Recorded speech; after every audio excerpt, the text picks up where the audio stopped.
प्यारे भक्तों, मात्र एक छोटी सी बात पे दक्ष भगवान शंकर से द्वेष मानने लग जाता है। कौन सी बात थी कि खड़े होके इसका स्वागत नहीं किया।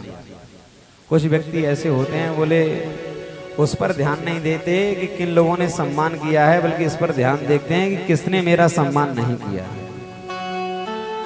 तभी से भगवान शंकर से द्वेष मानने लग जाता है और अपने सम्मान का बदला लेने के लिए कनखल में एक यज्ञ का आयोजन करता है और उस यज्ञ में सभी को आमंत्रित किया, सभी देवी देवताओं को बुलाया, सिवाय एक अकेले शिव जी को छोड़कर। सभी देवी देवता लोग अपने अपने विमानों में बैठकर कैलाश पर्वत पर होते हुए, कैलाश पर्वत पर उसके नजदीक ले जाते हुए अपने विमानों को कैलाश पर्वत से ऊपर लेकर जा रहे हैं।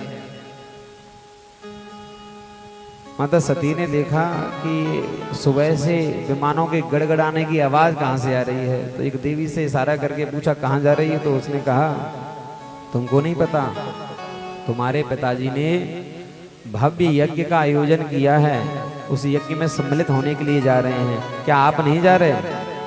अब एक साथ ऐसे कैसे कह दे कि नहीं जा रहे हैं? बोले आप चलो, हम आ रहे हैं।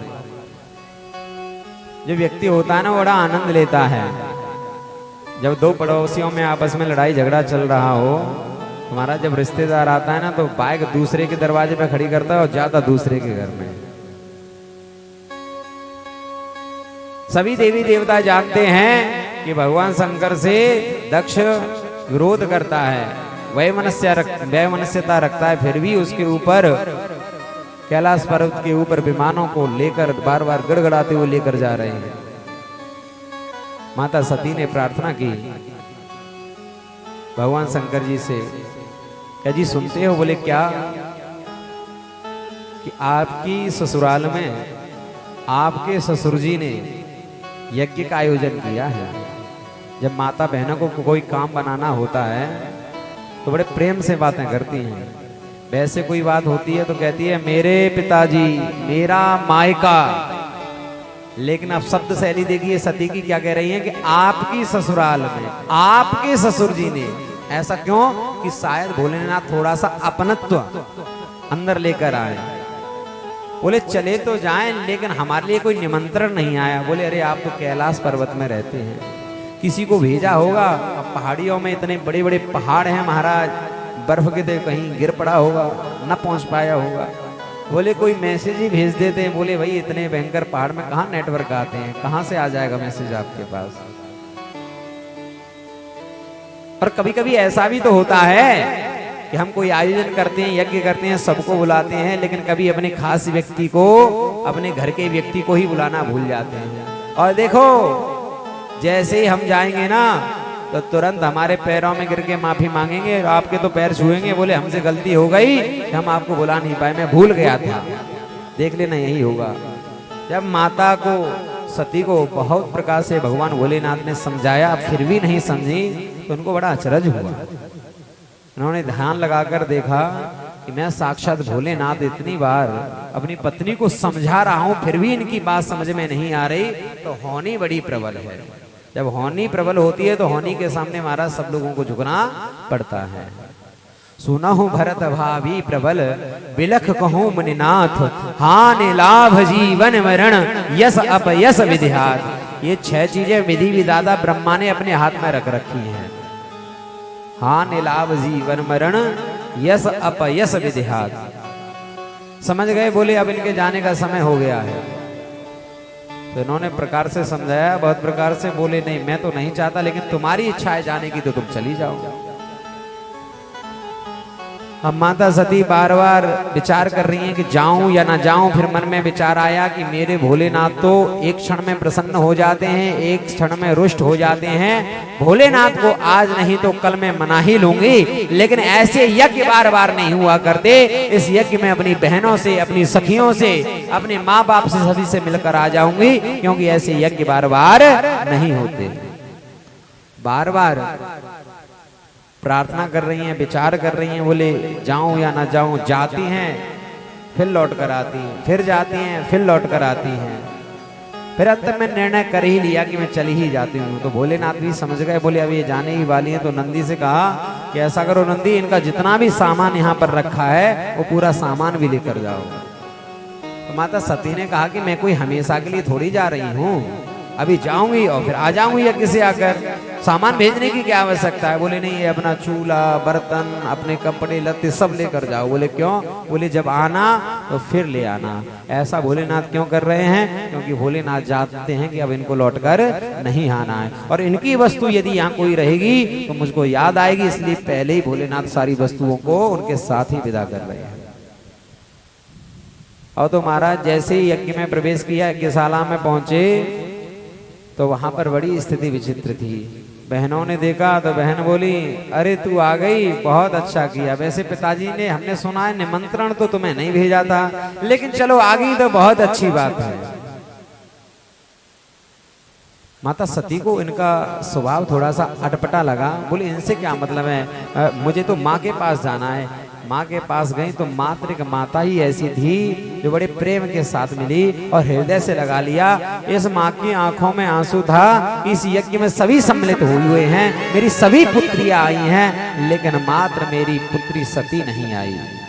सादर भले मिली एक माता, भगनी मिली बहुत मुस्कुराता। बहनों की तो राग रवैये चेंज थे, जो भी दिखाई दे रहा है वहां पर कोई सती से बात ही नहीं कर रहा, क्योंकि दक्ष ने कह रखा है कि शिव से संबंधित किसी भी व्यक्ति से यदि कोई संबंध रखेगा तो मेरा परम विरोधी होगा, मेरा परम शत्रु होगा, इसलिए कोई नहीं बोल रहा। पिताजी की तरफ गए तो पिताजी ने भी मुंह फेर लिया। सती मैया जब यज्ञशाला में जाती हैं तो वहां देखती हैं यज्ञशालाओं में छोटे छोटे देवताओं के स्थान बने हुए हैं। 10 दिक्पालों को स्थान दिया गया है, 5 लोकपालों को स्थान दिया गया है, छोटे से छोटे देवता का भाग रखा हुआ है, छोटे छोटे देवताओं की चौकियां बनाई गई हैं, वेदियां बनाई गई हैं, सभी देवी देवता यहाँ पर विराजमान हैं। लेकिन यहाँ सभी देवताओं को स्थान है, लेकिन मेरे पति का स्थान कहीं भी नहीं है। और पत्नी अपना अपमान तो सहन कर सकती है, लेकिन अपने पति का अपमान जीवन में कभी भी सहन नहीं कर सकती। दक्ष को सन्मुख करके कहती हैं, अरे दक्ष, मुझे भोलेनाथ ने बहुत समझाया था कि यज्ञ में मत जाओ, लेकिन मैंने उनसे कहा था कि मेरा पिता तुम्हें बुलाना भूल गया है, तुम जाओगे तो मेरा पिता तुरंत तुम्हारे पैर पकड़ के माफी मांगेगा, क्षमा मांगेगा। लेकिन यहाँ तो स्थिति परिस्थिति पूर्णतः भिन्न है। तू शिव से विरोध कर रहा है। जो जीवन में मरते समय 2 बार शिव शिव कह दे तो उसका कल्याण हो जाता है, उसे शिव का सायुज्य लोक प्राप्त होता है, उसे शिव लोक की प्राप्ति होती है। तो शिव से ही विरोध कर रहा है। अब मैं समझ गई कि भोलेनाथ मुझसे बार बार क्यों मना कर रहे थे वहां जाने के लिए। अगर आज मैं यहां से लौट कर जाती हूं, भोलेनाथ कहेंगे, कहो देवी यज्ञ में होकर आ गई, ए दक्षसुता, यज्ञ में कैसा सम्मान हुआ तुम्हारा, तेरा नाम वो मुझसे जोड़ेंगे, मैं इस जीवन में कभी नहीं चाहती। योग अग्नि के माध्यम से अपने शरीर को भस्म कर लिया। जो नंदीगढ़ आए हुए थे, जो भगवान शिव के गढ़, इन्होंने सोचा कि माता तो भस्म होगी तो यज्ञ का विध्वंस करें। तो यज्ञ में जैसे ही टूट पड़े, और जो भृगु जी महाराज थे, उन भृगु जी महाराज ने समस्त देवी देवताओं को भगा दिया। महाराज नंदीगढ़ों को भगा दिया, शिव के जितने भी गढ़ थे सबको भगा दिया। ये बात नारद जी ने जाकर भगवान भोलेनाथ को बताई और कहा, हे भोलेनाथ, सती जी ने योग के माध्यम से अपने शरीर को भस्म कर लिया, लेकिन भोलेनाथ ने कुछ नहीं किया, कोई प्रतिक्रिया नहीं दी। लेकिन फिर बताया, बोले आपके गढ़ नंदी को बहुत मारा पीटा है वहां भृगु जी महाराज ने। तो बस भगवान शिव क्रोधित हो जाते हैं और अपनी जटा से एक जटा को तोड़ते हैं और पत्थर पर पटकते हैं, तो वीरभद्र नाम का गण प्रकट हो जाता है। तो देखने में भगवान शंकर जैसा है, हाथ में त्रिशूल है महाराज। भोलेनाथ से बोला, कहो प्रभु मेरे लिए क्या किया है। बोले जाओ, जाकर दक्ष के यज्ञ का विनाश कर दो। वायु की गति से वह वीरभद्र उड़ता हुआ दौड़ता हुआ आया। उधर से भगवान शंकर के गढ़ पिटते हुए जब आए तो रास्ते में मिल गए, तो उनको बड़ा जोर आ गया। बोले अब तो हमारा बड़ा भाई आ गया, अब हमको डरने की कोई आवश्यकता नहीं। वो भी साथ में हो लिए। चारों तरफ जहाँ यज्ञशाला बनी हुई थी, भगूड़े जैसा महाराज स्थिति हो गई। चारों तरफ तेज हवाएं, आंधी तूफान आने लगे। कोई महाराज बांस पे चढ़ जाए, कोई बल्ली पे चढ़ जाए, कोई कुछ तोड़ दे, कोई कुछ तोड़ दे महाराज। कोई तो पानी ले जाके गया और हवन कुंड में डाल दिया। कुछ भगवान शंकर के गढ़ तो भंडारे में घुस गए, कोई रायते में डुबकी लगाए, कोई खीर में डुबकी लगाए। बोले ये भी तो खराब करना ही। वीरभद्र से नंदी जी ने कहा कि ये जो आचार्य है ना, जो हवन करा रहा है, बोले हाँ। बोले ये इसने हमको बड़ा परेशान किया है। जब हम पिट रहे थे तो दाढ़ी अपनी खुजा रहा था। बोले अच्छा। वीरभद्र ने हाथ आगे बढ़ाया और दाढ़ी उखाड़ कर फेंक दी। वहां पर पूखा देवता बैठे हुए थे। बोले जब हम पिट रहे थे तो ये बड़े दांत दिखा दिखा के हमको हंस रहे थे, तो एक घूसा मारा, वेदांती बना दिया। एक देवता था वहां, भग देवता। बोले जब हम पिट रहे थे हमको आंख मटका मटका कर खूब देख रहे थे, 2 उंगलियां ली उनकी आंख में फोड़ दी।